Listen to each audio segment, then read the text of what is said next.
আপনারা তো শুনেছেন, সবই তো বলেছি।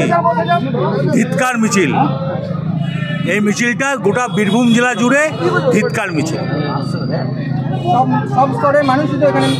সব ধরনের মানুষই আসবে, গোটা বীরভূম জেলা মিলে আজকে ধিৎকার মিছিল। শুধুমাত্র তৃণমূলের নয়, সাধারণ মানুষরা সবাই যা আছে সব মানুষকে ডাক দিয়েছি।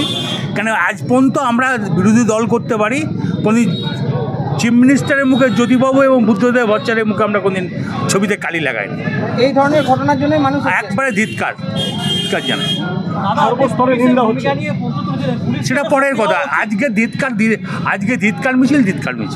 আর বললাম তো, সব শ্রেণী, সব জাতি, সব ধর্ম মিলিয়ে ধিৎকার মিছিল জানানো হচ্ছে। আগামীতেও এরকম এই ধিৎকার মিছিল জারি থাকবে। আজকে যদি আগামী আবার এই ধরনের ঘটনা ঘটে, নিশ্চয়ই জারি থাকবে। তা মনে হয় আর ঘটনা ঘটবে না। বিজেপি